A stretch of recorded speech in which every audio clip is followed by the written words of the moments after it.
People who thrive off of negativity, chaos, confusion, and bickering.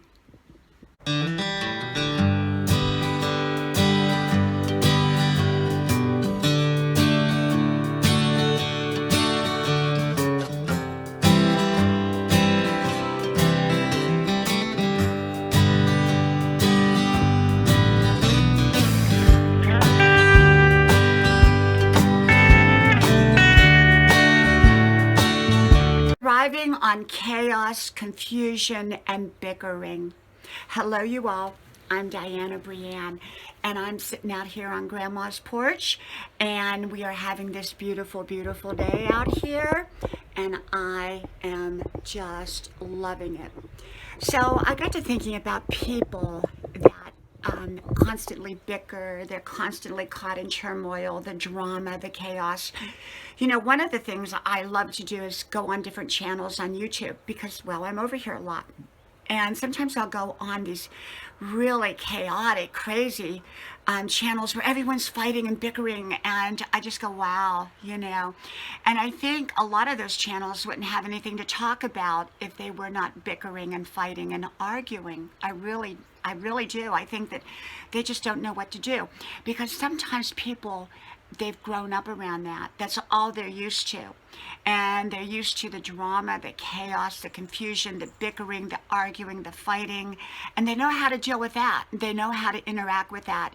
And to some degree, I think that they get their adrenaline fix by going into something like that and being a part of that. And yet, how unhealthy it is, in my opinion.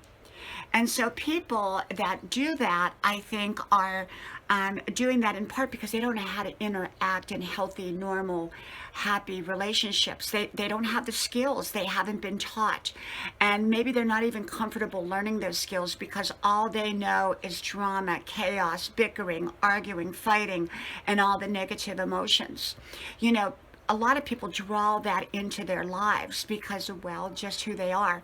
Now, I'm not saying that, you know, people like that can't go up to nice people and try to create havoc.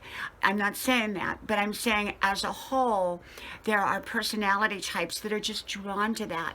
I mean, really, all you have to do is go onto some of the YouTube channels and you'll see that, and it congregates there, and people thrive off of that, and they love that, and they're excited by that, and they get their daily adrenaline rush. But in my opinion, that's kind of sad.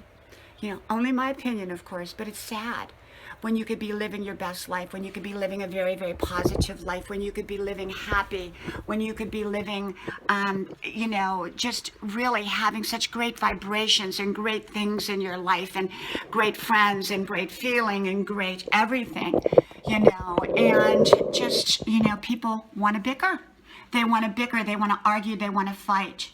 And so I just stay away from those kind of people and those kind of situations if I can, because there's nothing good that's going to come out of that. There really isn't. And then they'll just draw you in, and then you become part of that whole mix. And before you know it, all your positive energy is out the door, and you're using negative energy, because that's what it is. It's negative energy.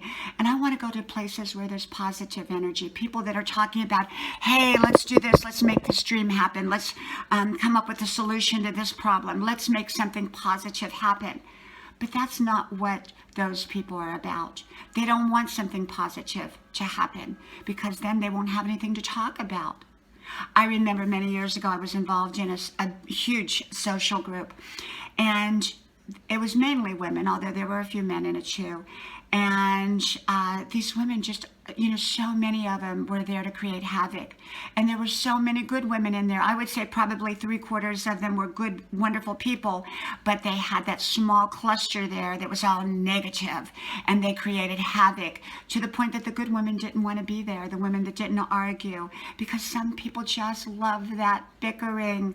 They love that arguing. They love that negativity because they don't know anything else. And I just simply don't want to be a part of that. There's too many wonderful, amazing relationships, people, too many wonderful conversations to be a part of something like that. From my house to yours, may God bless you, and I hope to talk to you all soon again. So from Grandma's porch, I will talk to you all soon again. Bye-bye.